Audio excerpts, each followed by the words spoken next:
Bismillahirrahmanirrahim. Assalamualaikum warahmatullahi wabarakatuh.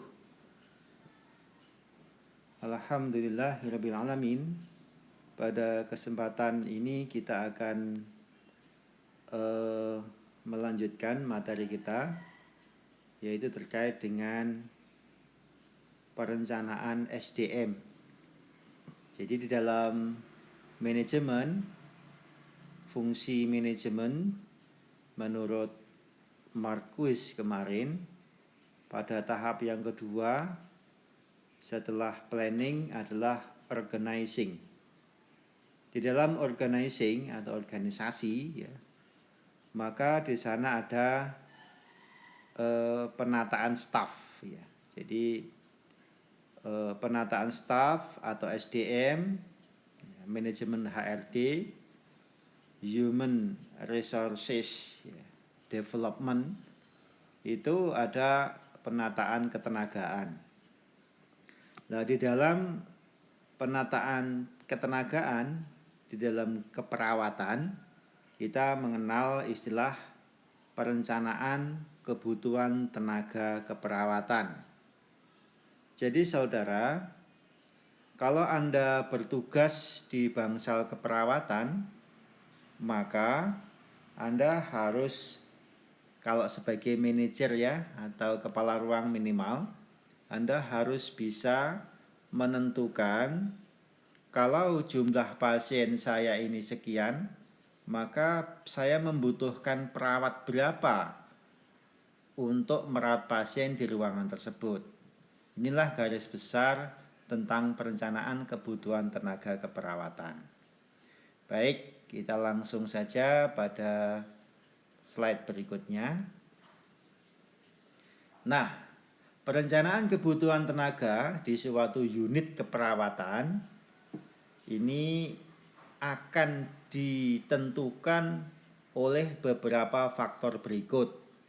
Jadi nanti saudara akan sangat harus familiar dengan istilah-istilah berikut ini.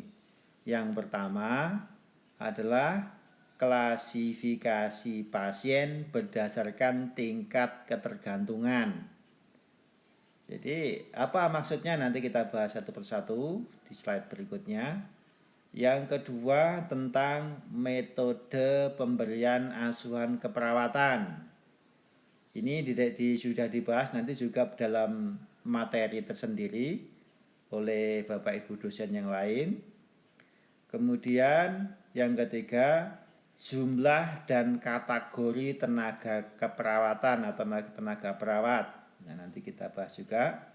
Dan yang keempat, baru kita bisa melakukan penghitungan jumlah kebutuhan tenaga keperawatan di sebuah rumah sakit atau di sebuah unit bangsal keperawatan. Lanjut ya. Baik, sebagai pendahuluan ya, maka perencanaan kebutuhan perawat itu masuk dalam, saya katakan tadi, sudah masuk dalam tahapan kedua dalam fungsi manajemen keperawatan, yaitu organization, yaitu mengorganisation. Di sana ada penataan staff ya. Penataan staf artinya adalah penataan ketenagaan di dalam perawatan, khususnya di sini ya, perencanaan kebutuhan tenaga. Oke, sehingga perencanaan ini harus dilakukan secara teliti, berkualitas, karena perawat atau tenaga itu sebagai subjek pelaku manajemen, maka dia harus ditata dengan baik biar fungsi manajemen yang lain bisa berjalan juga dengan baik. Kemudian untuk menata tentang kebutuhan tenaga tadi, prinsipnya adalah agar semua tenaga yang ada itu berdaya guna dan berhasil guna.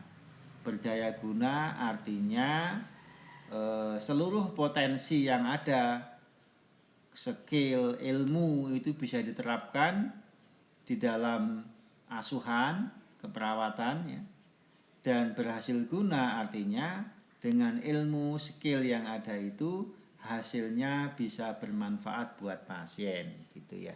Oleh karena itu harus dilakukan penataan staf, manajemen penataan staf, perencanaan kebutuhan tenaga keperawatan.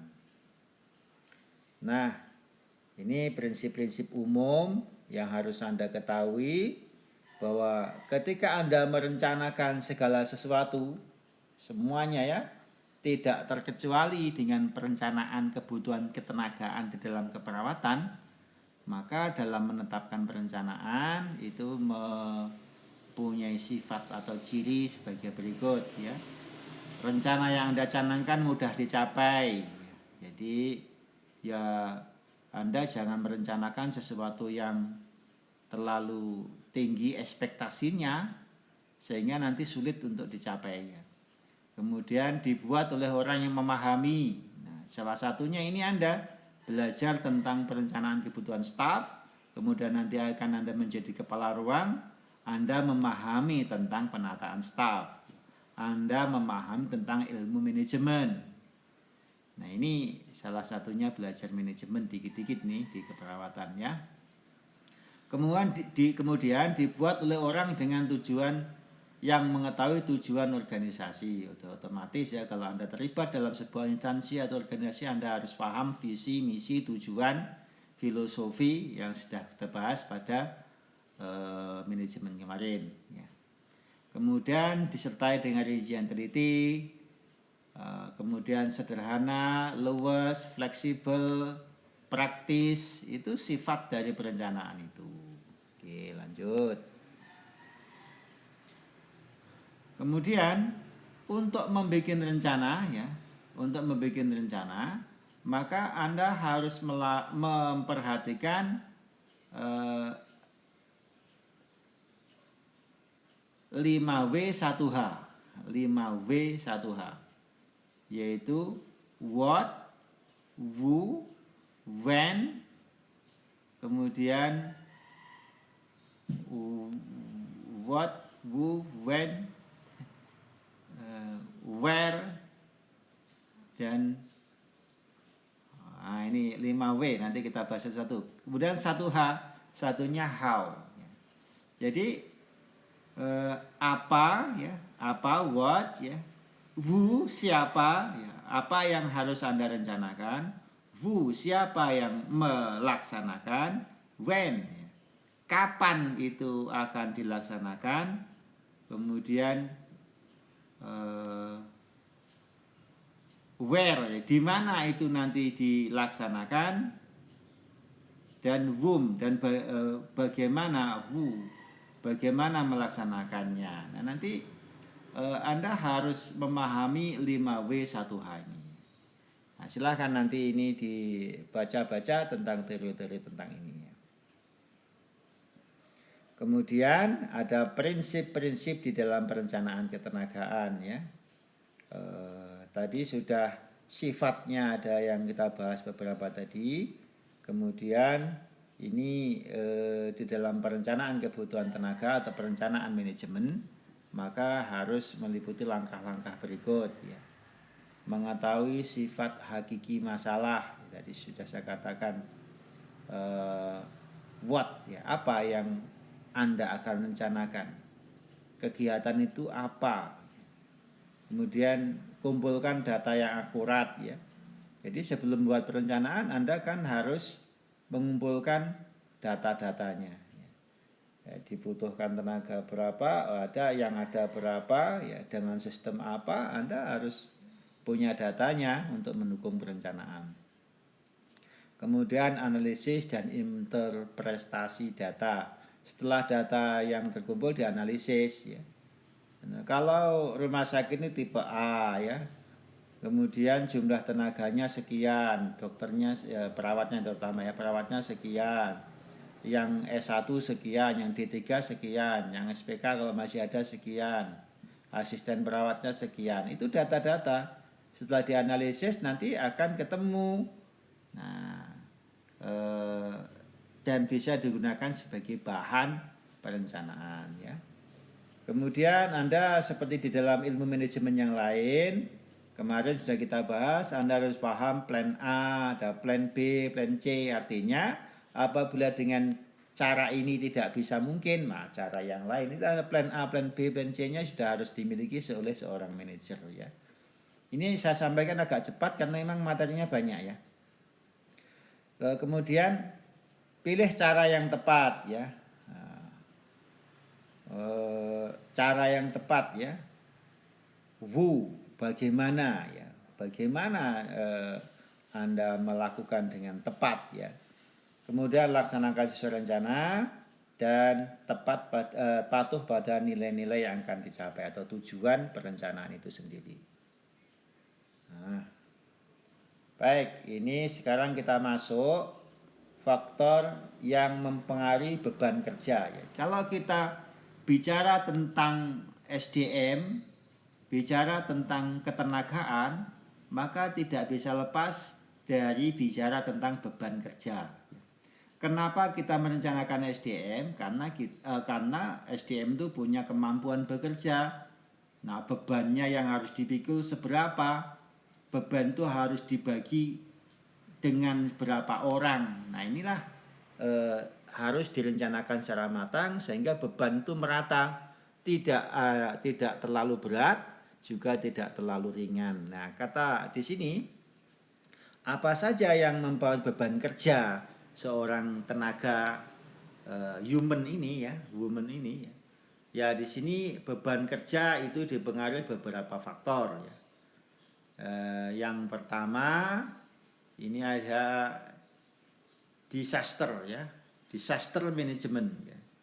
Artinya beban kerja itu dipengaruhi oleh keadaan atau situasi-situasi lapangan ya.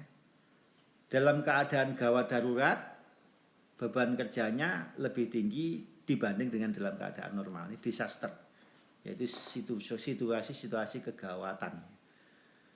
Kemudian beban kerja dipengaruhi oleh iptek ya. Semakin tinggi iptek yang diterapkan, beban kerja manusia semakin ringan. Misalkan kalau dulu sistem pencatatannya masih manual yang membutuhkan waktu yang banyak, beban kerjanya jadi tinggi. Sekarang pencatatannya secara computerized, semua serba otomatis, ya beban kerjanya jadi rendah gitu ya. Kemudian beban kerja juga dipengaruhi oleh pendidikan konsumen atau pendidikan tenaga juga bisa ya. Konsumennya semakin terdidik, beban kerja semakin kita tinggi ya. Anda kalau pasiennya itu pinter-pinter, pertanyaannya banyak, Anda butuh waktu yang banyak untuk menjelaskan.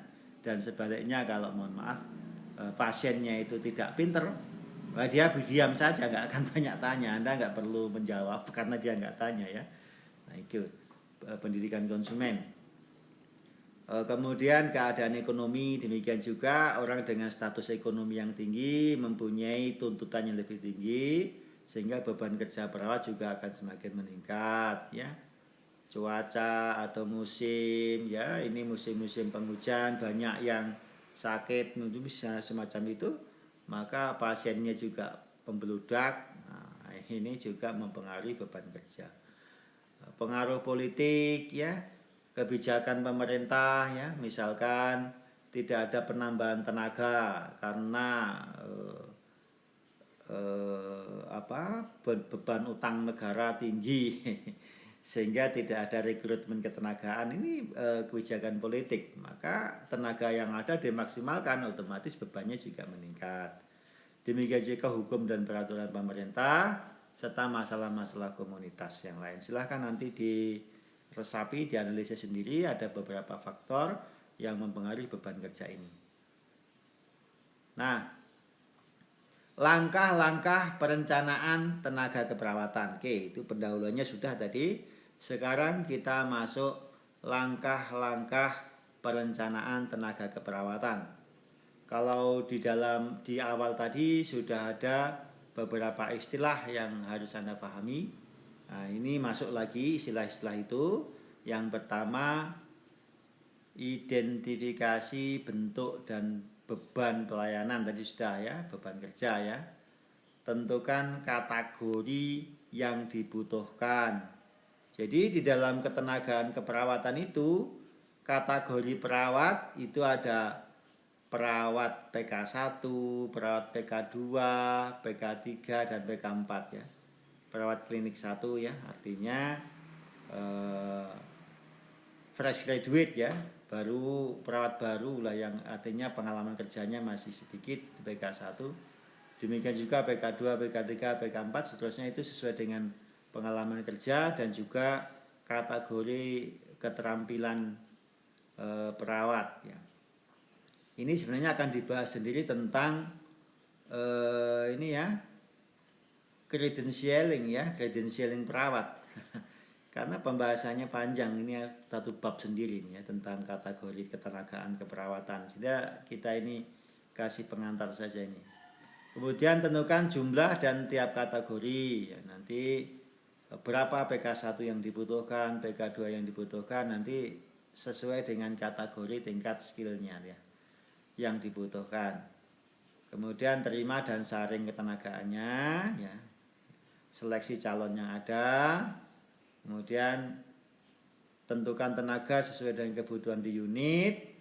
Kemudian berikan tanggung jawab sesuai dengan tugas dan pelayanan yang dia mampu. Nah, ini langkah-langkah perencanaan. Ini agak mohon maaf cepat nih ya. Kemudian hal-hal yang perlu diketahui untuk menentukan beban kerja. Nah, nanti istilah-istilah ini akan sangat familiar buat Anda. Yang pertama, jumlah pasien yang dirawat per hari atau per bulan atau per tahun, satuan waktu pasien yang dirawat. Ya, rata-rata per hari ya, jumlah pasien yang dirawat per hari berapa. Ini nanti harus Anda hitung rata-rata pasien per hari yang dirawat di sebuah ruangan itu berapa gitu ya. Ini yang dimaksud dengan jumlah pasien yang dirawat per hari. Kemudian kondisi atau tingkat ketergantungan pasien. Jadi tingkat ketergantungan nanti ada minimal care ya, ada partial care, ada total care. Nah, nanti akan kita bahas lebih lanjut pada slide berikutnya yang dimaksud dengan minimal care, partial care, dan total care. Kemudian rata-rata hari perawatan pasien nanti juga harus Anda hitung. Jadi setiap pasien itu rata-rata dirawat berapa hari ya, yang disebut dengan nanti long of stay ya. Long of stay ya. Jadi rata-rata pasien dirawat di bangsa perawatan berapa hari. Kemudian pengukuran perawatan langsung dan tidak langsung. Jadi tugas-tugas perawat itu ada istilahnya perawatan langsung, yaitu yang memerlukan turun tangan langsung perawat menangani pasien. Ya, misalkan mengukur suhu atau TTV ya, memasang infus, ya, memasang kateter, merawat luka, ya, memandikan pasien, tentunya perawatan langsung. Sedangkan perawatan tidak langsung, perawat tidak langsung ketemu pasien. Misalkan melakukan pencatatan hasil pemeriksaan, melakukan perencanaan asuhan, melakukan catatan perkembangan atau evaluasi perawatan, itu semua mencatat-pencatat ya, itu termasuk tidak langsung. Kalau rumah sakitnya masih tipe C, biasanya perawat juga mohon maaf mencuci alat ya, kadang mohon maaf juga ngepel. Nah, itu namanya perawatan tidak langsung. Nah, ini tidak ada kaitannya dengan perawatan, maka ini pekerjaan-pekerjaan yang sebenarnya bukan dilakukan perawat, dilakukan oleh perawat, namanya perawatan tidak langsung. Kemudian frekuensi tindakan keperawatan yang dibutuhkan. Jadi berapa jam ya satu perawat itu harus merawat pasien per pasien, ini frekuensinya, dan rata-rata waktu keperawatan langsung atau tidak langsung. Nanti akan kita bahas lebih detail dengan contoh-contoh biar lebih jelas. Nah, sekarang untuk merencanakan kebutuhan tenaga keperawatan atau penataan staf keperawatan di unit atau bangsal perawatan, maka ada beberapa teori yang bisa digunakan. Ada menurut Douglas nanti ya, kemudian ada yang menurut Joint Commission Internasional, kemudian ada yang menurut Gillis, ya, menurut Gillis, kemudian nanti ada yang menurut Debkes. Ada 4 minimal yang perlu Anda ketahui. Akan kita bahas satu persatu. Perencanaan kebutuhan jumlah tenaga perawat di sebuah ruang menurut Douglas. Nah, Douglas, nah ini tadi kan sebelum merencanakan kan harus diidentifikasi ya, identifikasi. Maka identifikasi yang pertama menurut Douglas itu adalah klasifikasi tingkat ketergantungan pasien. Jadi sekali lagi saya sebutkan bahwa tingkat ketergantungan pasien itu ada minimal care, ada partial care, dan ada total care. Menurut Douglas, minimal care itu apabila setiap satu pasien dalam sehari atau 24 jam itu membutuhkan waktu jam perawatan itu 1 sampai 2 jam. Jadi satu pasien 1 sampai 2 jam membutuhkan kehadiran perawat dalam 24 jam atau dalam sehari, itu disebut dengan minimal care. Nah, ini termasuk berarti hanya sedikit ya perhatian perawat pada pasien ini. Nah, contohnya pasien-pasien dengan minimal care itu kriterianya atau ciri-cirinya adalah ya mampu melaksanakan ADL mandiri ya. Ya, bersih diri, mandi, ganti pakaian bisa mandiri. Nah, di kata kuncinya pasiennya masih mandiri. Jadi makan dan minumnya masih bisa sendiri, mandiri ya. Ambulasi ya, perpindahan pasien habis dari tidur ke duduk, miring kanan, miring kiri bisa sendiri. Kemudian sehingga perawat hanya dalam hari itu hanya TTV ya barangkali ya.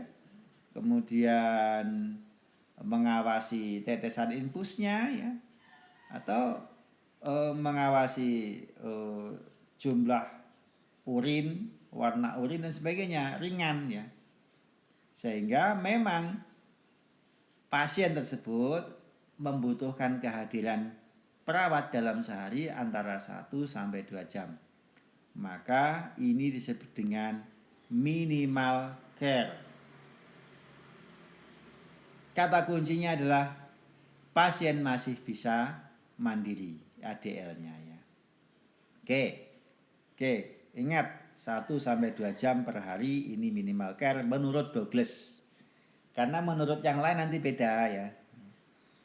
Yang kedua, partial care. Nah, dikatakan partial care apabila dalam sehari pasien tersebut memerlukan kehadiran perawat, memerlukan jam perawatan itu 3 sampai 4 jam per hari. Maka dikatakan partial care. Ciri-cirinya adalah pasien mampu melakukan ADL tapi dibantu, perlu bantuan. Jadi kata kuncinya perlu bantuan. Bisa makan tapi perlu dibantu. Bisa ke kamar mandi perlu dibantu dan seterusnya ya. Ya, kemudian sehingga perawat kalau TTV tetap ini hadir perawat, pasien nggak bisa mandiri ya, atau nggak masih total perlu dilakukan oleh perawat langsung. Dia ambulasi mampu atau pergerakan mampu tapi perlu dibantu. Dia mampu duduk tapi harus dibantu. Maka dia parsial. Kemudian dia bisa ke kamar mandi ya, tapi harus dibantu juga. Nah, ini pokoknya semua dibantu. Nah, sehingga beberapa perawatan yang harus dilakukan oleh perawat sendiri, diantaranya TTV ya, observasi kat urin ya, observasi infus. Nah, ini pemberian obat baru itu dilakukan oleh perawat. Sehingga bila ditotal dalam sehari, pasien ini memerlukan kehadiran perawat atau jam perawatan 3-4 jam, maka disebut dengan partial care. Oke, berikutnya adalah ketergantungan pasien yang disebut dengan pasien dengan total care. Dalam sehari, si pasien membutuhkan kehadiran perawat atau jam perawatan 5-6 jam dalam sehari. Wah, ini berarti kan satu pasien 5-6 jam berarti dibutuhkan perawat banyak ya di dalam ruangan tersebut ya. Nah, dikatakan total care apabila jadinya semua kebutuhan dibantu oleh perawat ya. Jadi pasien ini pasien yang sudah tidak bisa apa-apa. Nggak bisa apa-apa. Makan memakai sonde atau NGT, via NGT. Kemudian miring kanan atau ambulasi bergerak harus ya dimiringkan dan digerakkan, dipindah posisi oleh perawatnya. Kemudian bernafas ya, karena tidak bisa mengeluarkan dahak, ya harus disaksen. Yang mensaksen perawat ya. Pasiennya gelisah ya harus dipasang pengaman. Intinya total care ini adalah pasien-pasien yang dalam kondisi kesadaran koma atau sporokoma ya. Nggak sadar, biasanya ini pasien di ICU. Nah, atau pasien di CVCU, pasien jantung, ini total care ya. Sehingga dalam sehari pasien ini harus mendapatkan bantuan perawatan 5-6 jam jam perawatan dalam sehari. Oke, tadi ya minimal care berarti mandiri, partial care berarti dibantu, total care semua dipenuhi oleh perawat. Ini kategori tingkat ketergantungan menurut Douglas ya. Sekali lagi menurut Douglas. Baik, setelah Anda bisa menentukan jam perawatan pasien atau tingkat ketergantungan pasien, maka Anda baru bisa menghitung dari data tersebut berapa jumlah perawat yang dibutuhkan. Nah, ini contoh ya, ini adalah tabel ya. Tabel untuk menentukan jam perawatan. Nah, sehingga misalkan di sini ada yang paling kiri ada jumlah pasien ya. Jadi dalam ruangan itu ada berapa pasien. Kemudian klasifikasi tingkat ketergantungan pasiennya ada minimal care, partial care, dan total care. Kemudian berikutnya ada kolom jam dinas ya. Ada dinas pagi, dinas sore, dinas malam. Jadi yang partial juga ada pagi, sore, malam. Yang total pagi, sore, malam. Kemudian yang paling bawah itu ada konstanta. Konstantanya Douglas. Jadi faktor pengalinya menurut Douglas, kalau minimal care, kalau pagi faktor pengalinya 0,17, sore 0,14, malam 0,07. Semakin malam semakin kecil total pengalinya. Sedangkan untuk pasien yang partial care total pengalinya adalah 0,27, 0,15, 0,10 pagi sore malam. Dengan total care faktor pengalinya lebih besar ya, pagi 0,36, sore 0,30 dan malam 0,20. Bagaimana implementasinya? Berikut adalah contoh langsung biar Anda lebih gampang memahami tabel ini. Contoh langsung ya. Nah, contohnya di ruang perawatan melati misalkan terdapat 22 pasien. Jadi ada 22 pasien di bangsal perawatan melati. Nah, klasifikasi tingkat ketergantungannya 3 pasien minimal care. Jadi ada 3 pasien yang hanya membutuhkan 1 sampai 2 jam perawatan per hari. Ya, nanti Anda yang menentukan ini. Kemudian ada 14 pasien dengan partial care. Jadi ada 14 pasien yang dalam sehari tingkat ketergantungannya 3 sampai 4 jam. Tadi sudah kita bahas ya. Dan ada 5 pasien dengan total care. Di ruangan itu ada 5 pasien yang harus dipenuhi semua kebutuhannya oleh perawat. Ada 5. Nah, dengan kondisi ruang yang demikian, dengan jumlah pasien yang demikian, tingkat ketergantungan pasien yang demikian ini, berapa perawat yang dibutuhkan di ruangan tersebut gitu ya. Maka kalau Anda memakai metodenya Douglas caranya, nah ada 3 pasien minimal care ya, ada minimal care.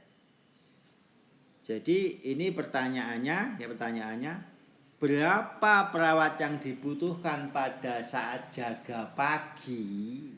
Jadi, berapa perawat yang dibutuhkan saat jaga sore? Dan berapa perawat yang dibutuhkan saat jaga malam? Nah, pertanyaan yang ada di slide ini adalah berapa jumlah perawat yang dibutuhkan pada saat jaga pagi? Maka tadi Anda perhatikan yang minimal care pengalinya adalah 0,17, yang partial care pengalinya adalah 0,27, yang total care pengalinya adalah 0,36. Yang pagi, yang minimal care pagi, partial care pagi, dan total care pagi. Sehingga ada 3 pasiennya minimal care, berarti dikalikan 0,17. Paham? Oke, berikutnya ada 14 pasien yang partial care, faktor pengalinya adalah 0,27. Kemudian ada 5 pasien total care, maka faktor pengalinya adalah 0,36. Nah, maka ketemu 3 kali 0,17 adalah 0,51, 14 kali 0,27 adalah 3,78, dan 5 kali 0,36 adalah 1,90. Di total jumlahnya 6,09. Jadi, perawat yang jaga pagi di bangsal melati ini dibutuhkan 6 orang perawat ya, dibulatkan ini 0,9 kan nggak ada manusia koma ya. Manusia koma ada tapi yang tidak sadar, tapi manusia koma itu yang nggak jelas. Jadi dibulatkan ini. Yang jaga pagi butuhnya 6 orang. Oke, paham? Kemudian kalau pertanyaannya berapa perawat yang dibutuhkan untuk jaga sore, ya tinggal mengubah faktor pengalinya atau faktor pengalinya. Berarti yang jaga sore untuk minimal care dikalikan 0,14, yang partial care dikalikan 0,15, yang sore-sore ya, yang total care dikalikan 0,30. Ketemulah jumlah perawat yang jaga sore. kemudian berapa perawat yang dibutuhkan untuk jaga malam? Nah, tinggal mengubah pengalinya. Yang minimal care dikali 0,07, yang partial care dikalikan 0,10, yang total care dikalikan 0,20. Ketemulah nanti jumlah perawat yang jaga malam. Nah, gitu ya. Nah, pertanyaan berikutnya, berapa jumlah perawat yang dibutuhkan di ruangan tersebut? Ya tinggal menambah perawat yang dinas pagi, ditambahkan perawat dinas sore, ditambahkan perawat yang dinas malam dari hasil penghitungan tadi. Itu konstanta menurut Douglas, penghitungan jumlah tenaga perawat menurut Douglas. Silakan nanti dipelajari, kalau enggak paham ditanyakan ya. Baik, kita lanjutkan.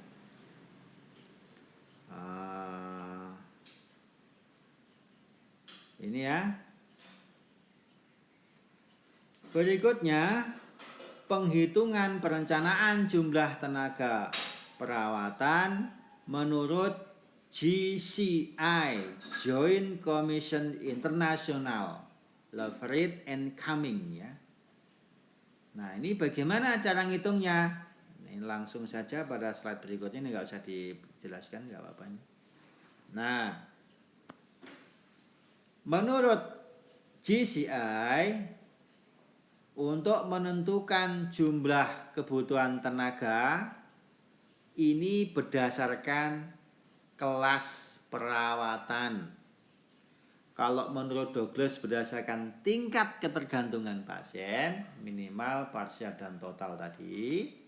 Tapi kalau menurut Joint Commission International, Leverett and Cumming ini menentukan jumlah tenaga perawatan berdasarkan kelasnya.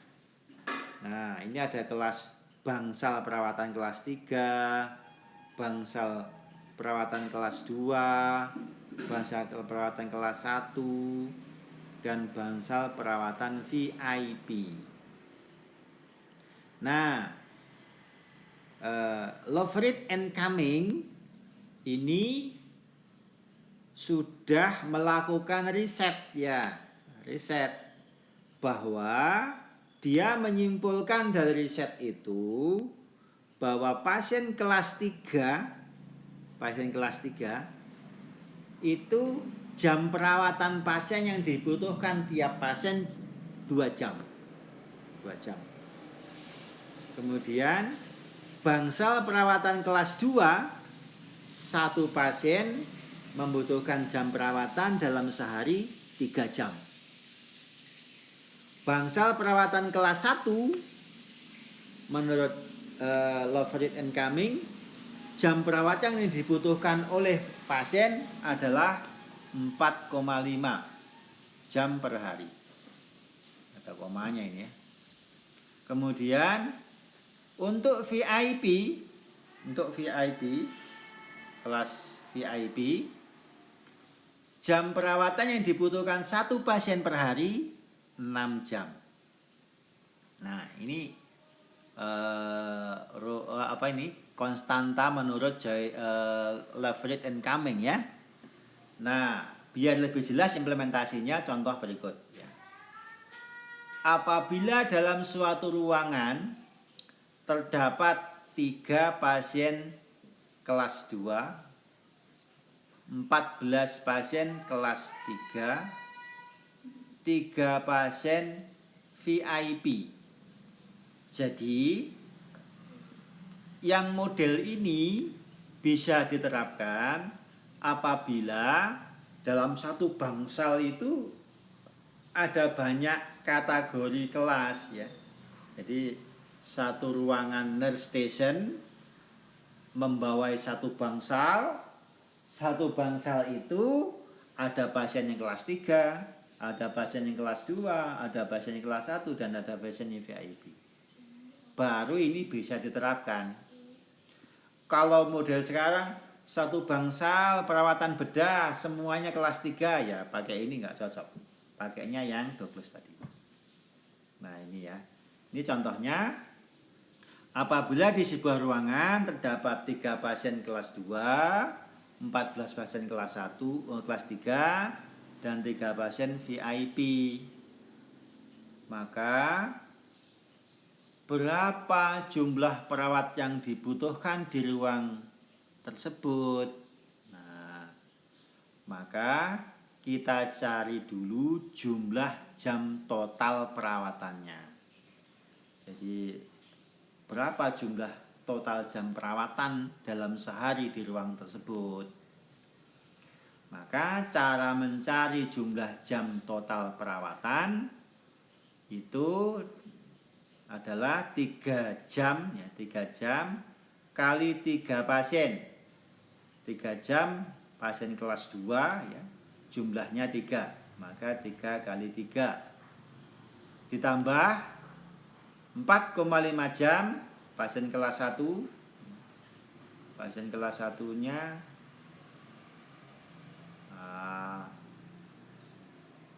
ini kebalik ini ya. Ya, 3 jam pasien kelas 2, 14 pasien kelas 3, berarti harusnya kalau kelas 3 2 jam ya, dikalikan 2 ya. Ya 2 kali 14 harusnya ini. Mohon maaf nih keliru slide-nya ini. Ya, kemudian pasien yang 3 pasien kelas 3 pasien kelas VIP ya.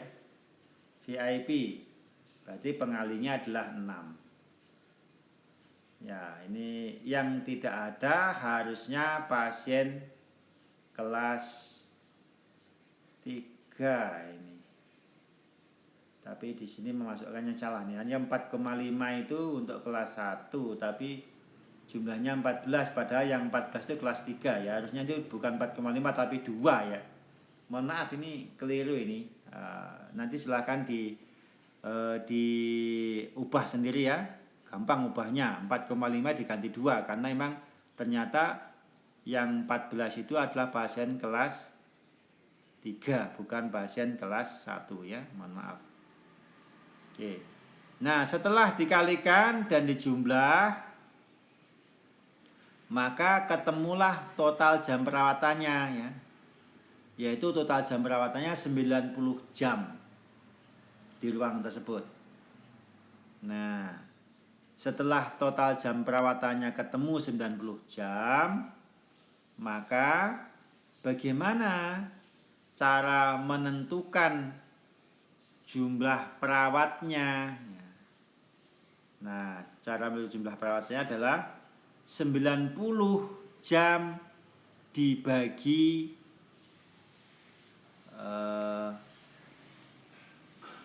8 ya. 8 itu adalah jumlah jam kerja perawat dalam sehari. Jadi dalam satu shift perawat itu bekerja 8 jam. Jadi ada shift pagi, sore, malam. Kalau 24 jam berarti 24 dibagi 3 8 gitu ya. Di dalam sehari perawat itu bekerja 8 jam. Maka jumlah perawat yang dibutuhkan di ruang tersebut adalah 90 dibagi 8. Nah, berapa jumlah 90 dibagi 8?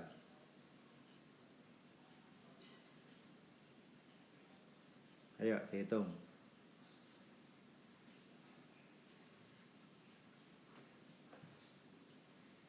11 ya.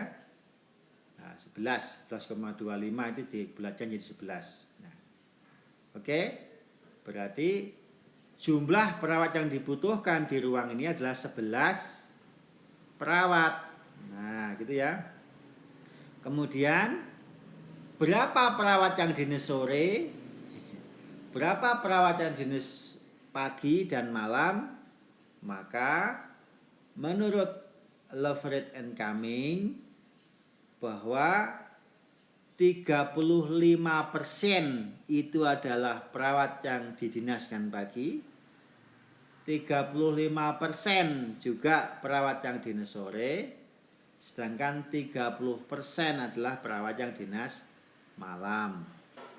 Jadi gampangannya 35% kali 11 berarti ketemu 4, itu yang dinas pagi.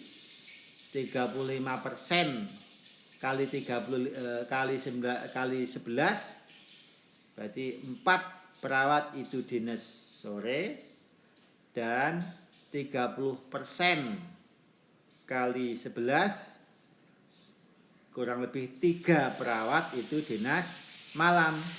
4 ditambah 4 8, 8 ditambah 3 11. Berarti benar, totalnya adalah 11 perawat dibagi atas 4 pasien, 4 perawat dinas pagi, 4 perawat dinas sore, dan 3 perawat dinas malam. Itu tadi ya.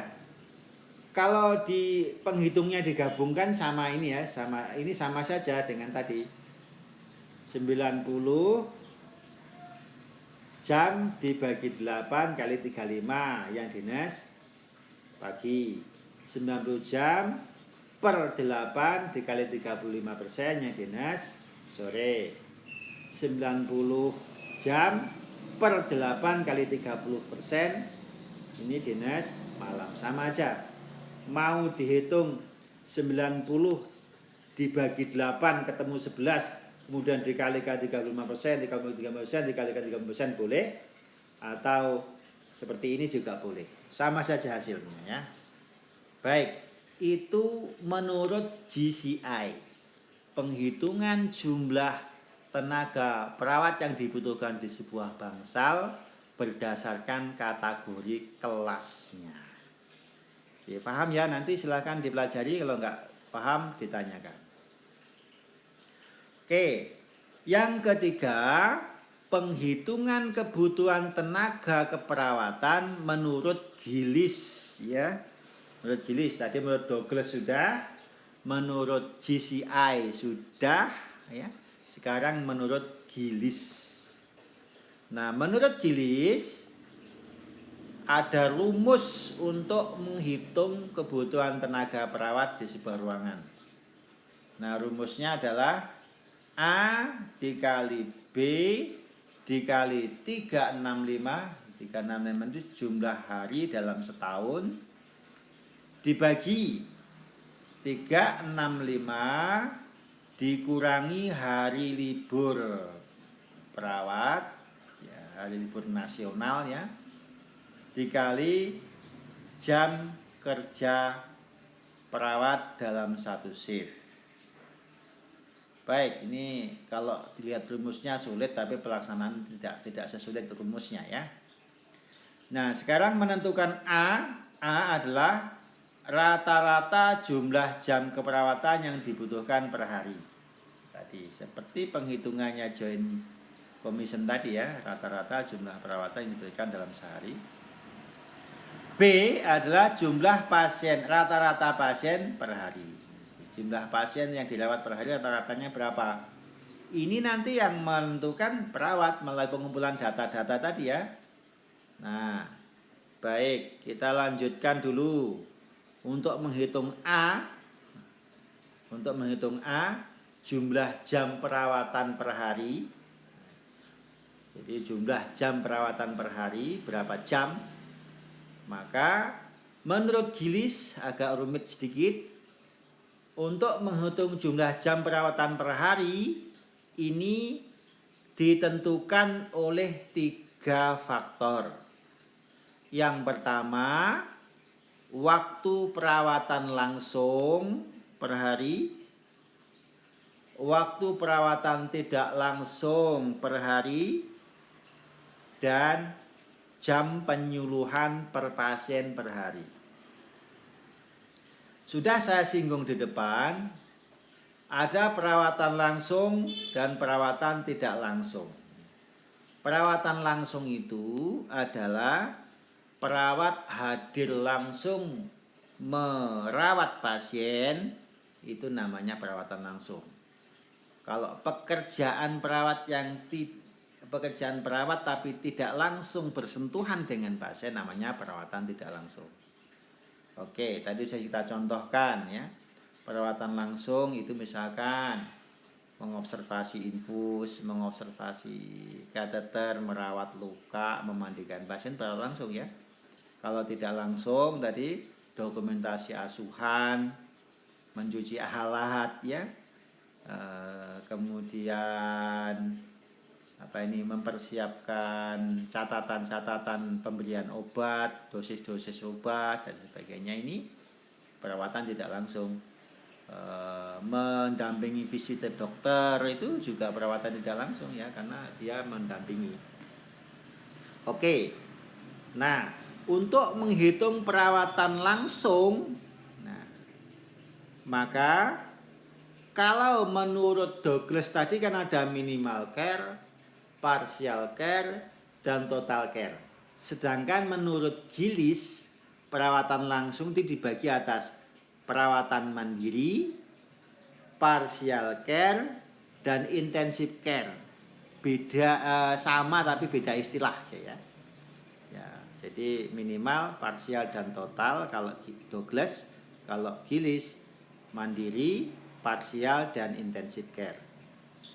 Nah, kalau menurut Douglas minimal care tadi kan 1-2 jam per pasien per hari. Nah, berarti kalau menurut Gillies 1 jam per pasien per hari. Kemudian kalau menurut Douglas partial care 2-3 jam per hari, tapi kalau menurut Gillies 3 jam per pasien per hari. Ya, nanti ini agak rancu, nanti harus nggak boleh salah Anda. Sedangkan total care kalau menurut Douglas adalah 5-6 jam per hari. Sedangkan menurut Gillies, intensive care itu adalah 8 jam per pasien per hari. Gitu ya, ini harus dicamkan dulu. Ini untuk perawatan langsung. Sedangkan untuk perawatan tidak langsung, ini ada 2 acuan menurut Gillies. Ya, menurut Gillies 30 menit per pasien per hari. Jadi perawat itu melakukan perawatan tidak langsung per pasien itu 30 menit menurut Gillies. Jadi mencatat perkembangan pasien ya, mencatat obat-obatan pasien ya, dan seterusnya. Ini menurut Detroit Gillies 30 menit per pasien per hari. Acuan yang kedua menurut Wolf and Young.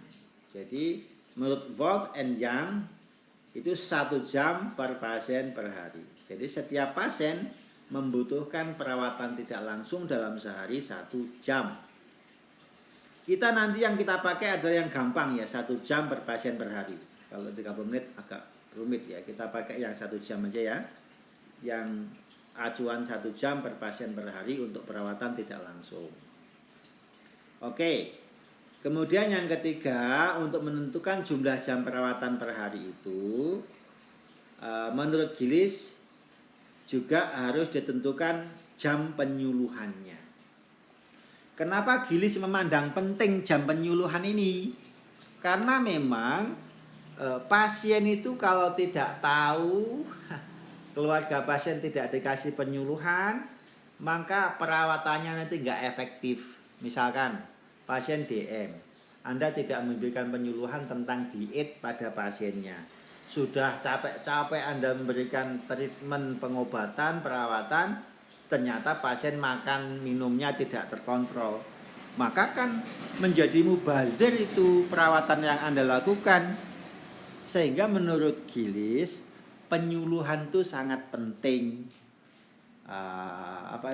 Penkes, pendidikan kesehatan itu sangat penting. Sehingga ini harus disediakan sendiri menurut Gillies. Dalam sehari 1 pasien itu 15 menit untuk penyuluhan per hari menurut Gillies.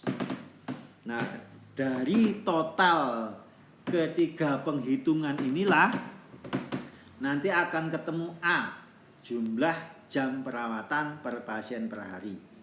Jadi jumlah perawatan langsungnya ditambah jumlah perawatan tidak langsungnya ditambah jam penyuluhannya, maka ketemu total jam perawatan pasien per hari menurut Gilis. Nanti kalau kita praktekkan gampang nih. Nah, kemudian ini yang bor nggak usah kita bahas, bor itu nggak usah kita bahas. Kemudian yang berikutnya ini jumlah perawat tiap unit menurut Gilis nanti ditambah 20% perawat cadangan. Kenapa? Jadi menurut Gilis itu, jadi perawat itu kan manusia.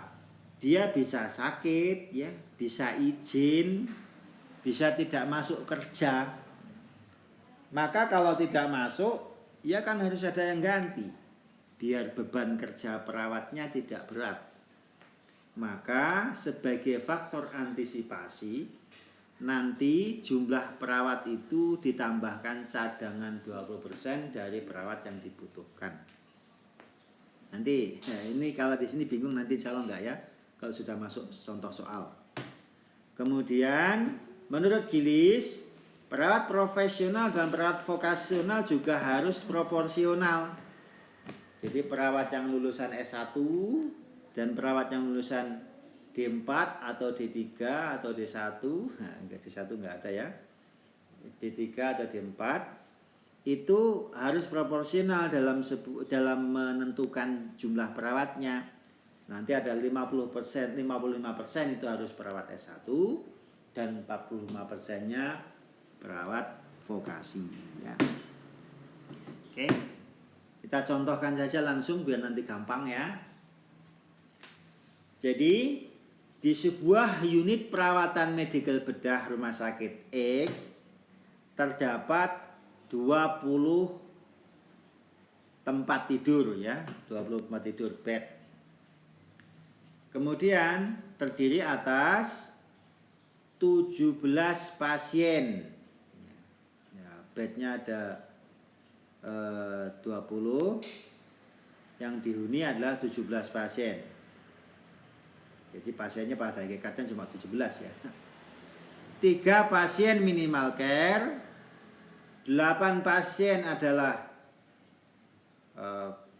ini harus istilahnya Gilis tadi buka minimal care ya. Kemudian 8 pasien partial care, 6 pasien total care atau intensive care ya, sama aja ini ya. Oke. Bila jumlah libur dalam setahun adalah 73 hari, ini patokan sekarang ya, dalam setahun itu jumlah tanggal merahnya kecuali hari Minggu itu 73 hari. Di sana ada libur hari raya, libur hari nasional, hari pendidikan dan seterusnya. Itu kalau di total di Indonesia ada 73 hari dalam setahun liburnya, jam liburnya. Dan jam kerja dalam sehari 8 jam. Jadi gampangannya dalam sehari ada 24 jam. Kalau dibagi pagi, sore, malam maka dalam satu shift ada 8 jam. Kemudian pertanyaannya, tentukan jumlah perawat yang dibutuhkan. Nah, ini berikutnya, berapa perawat yang dinas sore, pagi, sore, dan malam. Kemudian pertanyaan berikutnya, berapa jumlah perawat vokasi dan berapa jumlah perawat profesional. Ini ada 3 pertanyaan harusnya. Ini saya tambahkan langsung sendiri. Baik, tahapan pertama adalah menentukan A di dalam rumus tadi ya. Mohon maaf saya tayangkan lagi rumusnya. Ini A kali B kali 365 per 365 min hari libur kali jumlah jam kerja perawat. Ya, untuk menentukan A, nah ini tadi akan ada berapa jumlah jam perawatan langsungnya, berapa jumlah jam perawatan tidak langsungnya, dan berapa jumlah jam penyuluhan atau pendidikan kesehatannya.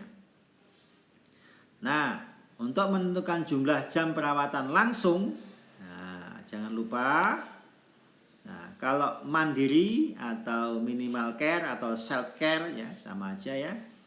Menurut Gilis 1 jam per pasien. Partial care 3 jam per pasien.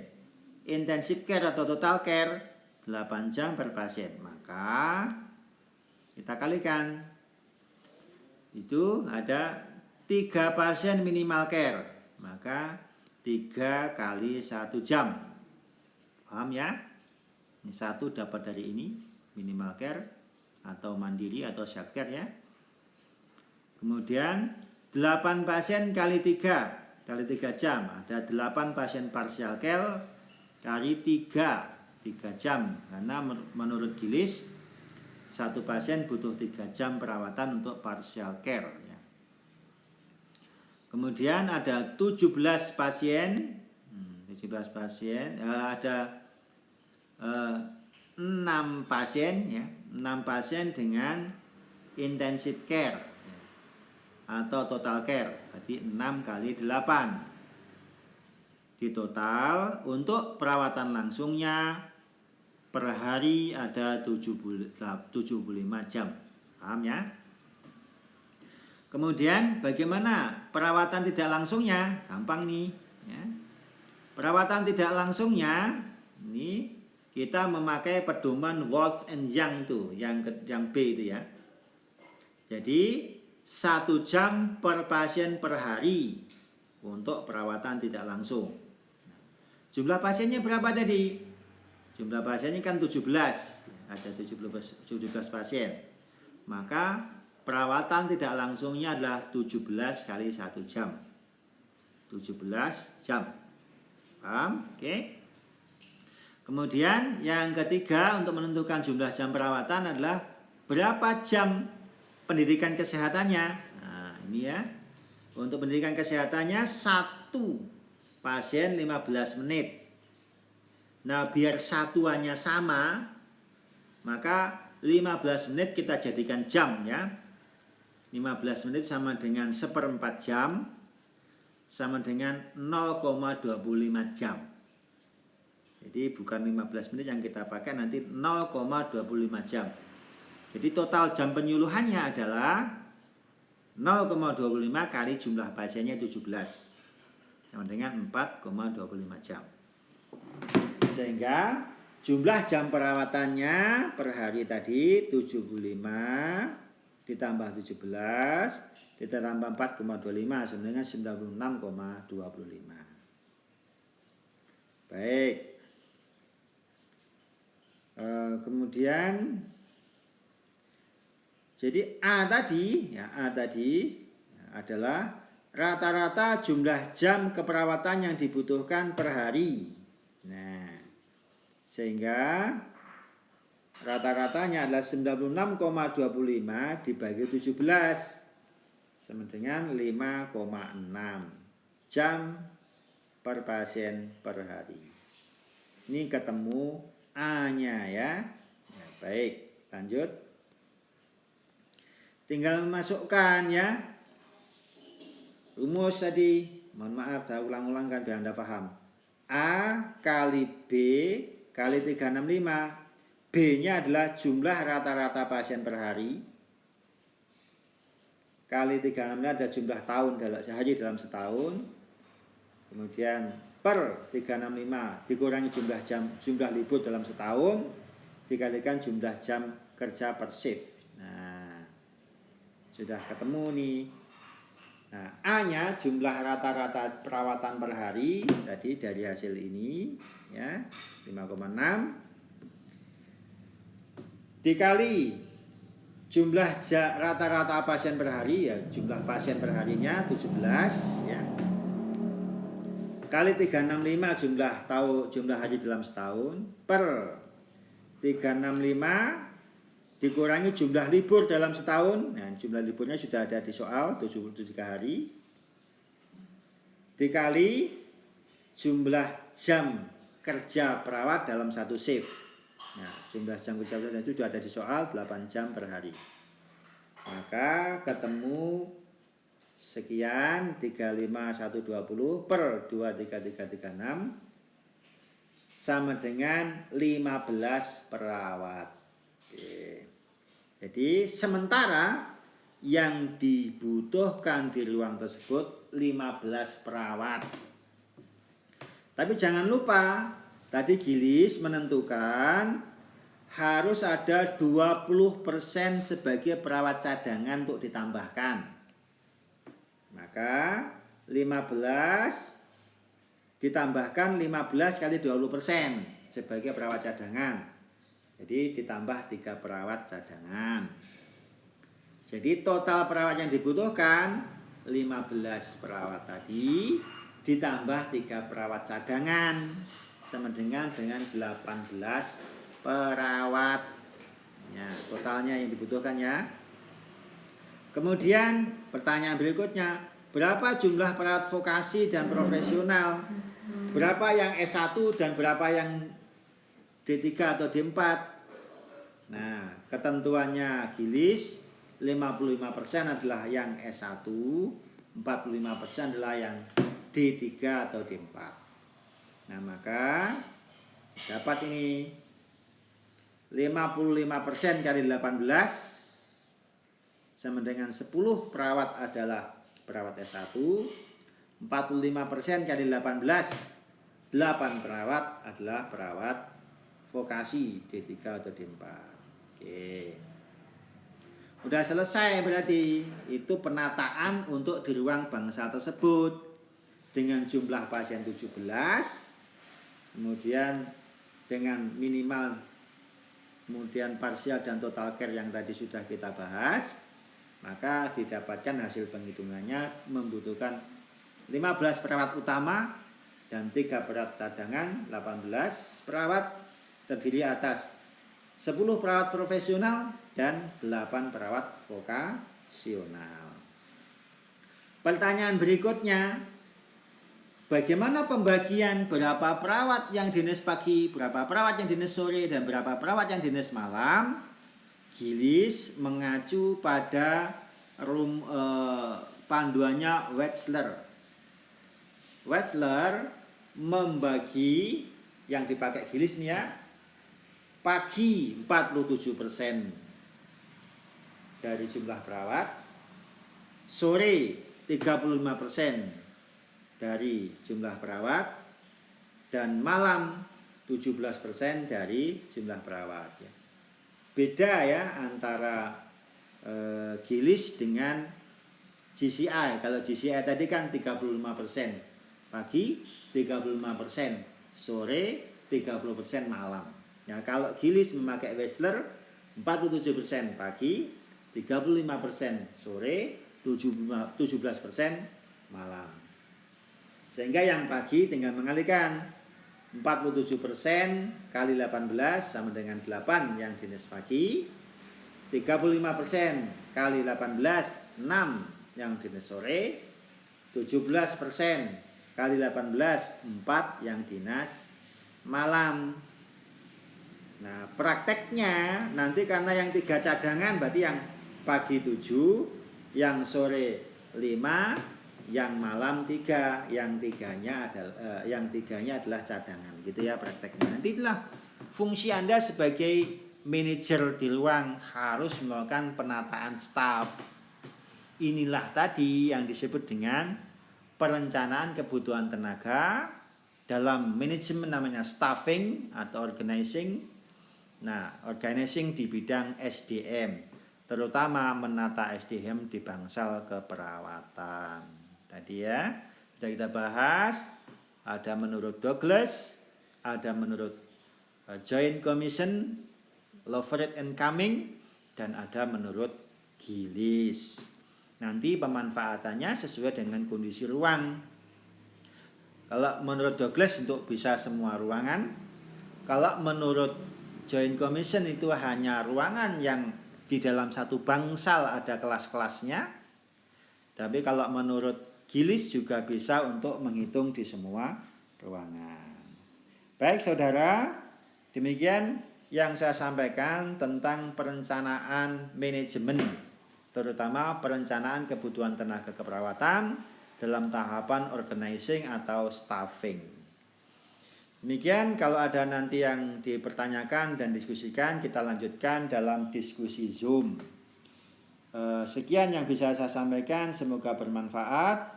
Kita akhiri dengan bacaan alhamdulillah dan doa kafaratul majlis. Alhamdulillahirabbil alamin. Subhanakallah wa bihamdika asyhadu alla ilaha illa anta astaghfiruka wa atubu ilaik. Wassalamualaikum warahmatullahi wabarakatuh.